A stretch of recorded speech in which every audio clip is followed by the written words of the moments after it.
Hi everyone. I've been posting a few videos on Spontaneous Qigong lately, and I wanted to give you a broader perspective of what I consider Spontaneous Qigong, how I learned it, what it involves in its practice, and the difference that I've seen from other systems that have, I would say, different level of Spontaneous Qigong. Some of them that are more what I would consider a free-form Qigong, in the sense that it's not something that is a codified form, but that is not quite the same level of what I consider Spontaneous Qigong. And so, just like anything, there's always different layering. Some people approach it differently, so it's only my perspective. Spontaneous Qigong, the way I learned it, is an advanced method. I know some schools teach some layers of Spontaneous Qigong from almost a beginner perspective. From the way I learned it, it's definitely not a beginner system. Simply because you need to have cultivated a certain level of qi and a certain level of meditation state in order to be able to access what we consider Spontaneous Qigong in this system. So the first step to it is to enter a deep state of meditation, a deep state of tranquility, getting the mind to calm down and start to take on an observer perspective. And so you kind of step back in order to observe your body and observe the qi start to pull in and accumulate. A good way of looking at Spontaneous Qigong would be that of a gyroscope. You have that central line that's quiet and balanced that can move around while everything else spins very quickly, and that intense movement actually helps you maintain that quietness and that stability as you're moving on.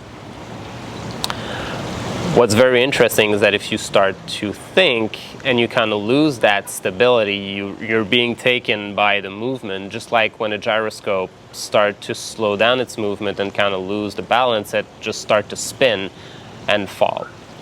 As long as you maintain that quietness inside, you maintain that balance, and the movement of the gyroscope can be very solid even at different angles, and yet you maintain that quietness inside and the equilibrium of the movement is there. But as soon as you lose that axis of quietness, you lose the stability of the movement, and that's where things can go in very different side. Certain Spontaneous Qigong system will encourage a lot of emotional release up to a point where you actually increase the emotional states, which from my perspective is actually a very bad idea, because it brings people into too much of an emotional state. It can happen that as you're doing it, there's some emotional release, but as long as you maintain that quietness inside, it will still feel the same idea. There's that emotion that's making a bit of noise out, but inside you're so quiet and peaceful that you're not disturbed by it. It's almost as if the body is expressing the emotion, but the mind is calm and is not being taken by it. So it's very similar to having a physical movement that takes you on and you kind of lose your center and your balance, and your emotions have a similar effect. But if you're calm and really relaxed inside, the emotional release can happen and will be usually relatively shorter. And as soon as it's done, and then you continue and everything is fine. It's like just a big cloud passing through, quick shower, and you're under a shelter, you don't get wet, and then the clouds continue and goes away, and then you continue to play outside. Makes it a lot more fun.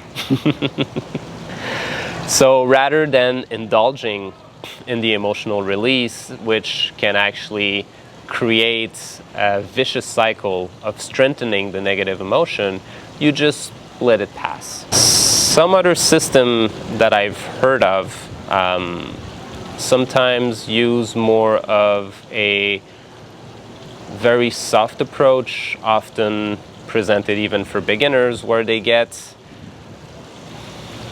not quite as deep, simply because the person hasn't trained the level of being able to go deeper into the quiet state and doesn't have the resource of the intensity of qi circulating through the body. Either because their channels are not open, so they still have a bit too much stagnation and the qi doesn't flow as well, or because they simply haven't cultivated it enough, therefore they just have a regular amount of qi and not a cultivated amount of qi. So the quality of the movement will be very limited. Often it's just gentle swaying, gentle shaking. So the richness of it is a little lost from the perspective that I trained it in. If you noticed, if you saw some of the previous video I did about Spontaneous Qigong, you'll notice that there's a lot of richness in the movement. Often it starts off a little softer, and then there's often intricacy of spiral, intricacy of weight shift happening from one leg to the other, intensity of the vertical connection between heaven and earth, intensity of how the movement of qi flow through the micro and macro circulation. The video I recently released about how hand mudras can happen. There's a huge amount of richness that's inside of each and any one of us, of every one of us, that can express itself through this if we allow it the space to happen. But if we haven't trained our mind and our body to express it, then we're not quite there yet. So taking time to cultivate, just like if we want to make a garden, you're not just going to go around throwing seeds randomly and hoping for something to happen.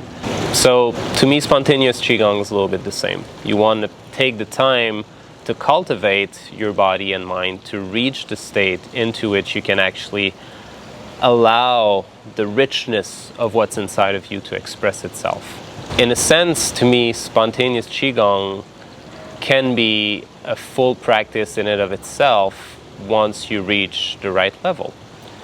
Once you're able to connect to that part of yourself, connect to that depth inside of you, and allow it to express itself, then it can really become one of the best training you can have, because you will relearn everything from the inside out. You will allow your body to adjust itself, to transform itself to what you really need. So that's why to me it's such an important aspect to take the time to develop yourself before diving into the Spontaneous Qigong aspect of your training. And I must reiterate, it's not something you should do on your own. You should have a teacher that's able to guide you through it. The main important first step to take is learn how to stop it, not to be stuck in that Spontaneous Qigong state, and be able to learn how to get in and out safely. Once you've practiced it a few times with a proper competent teacher who guides you how to get in and out of it, and he will tell you that you can start to train it on your own, but don't try it like this without proper training. That's why in those videos I'm not teaching you how to get into it, I'm not teaching you how to get out of it, I'm not teaching you how to do it. It's not something you can learn just from a video.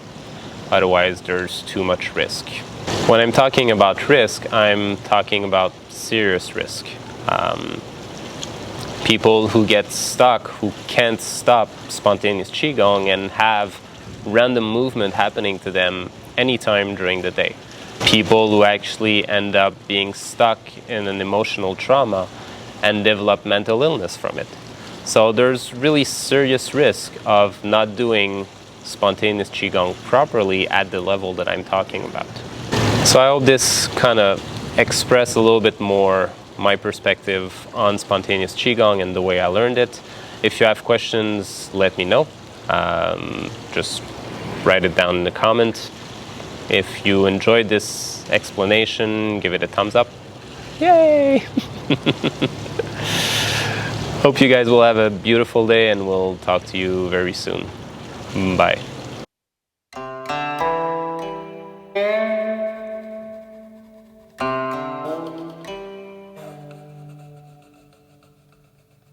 you.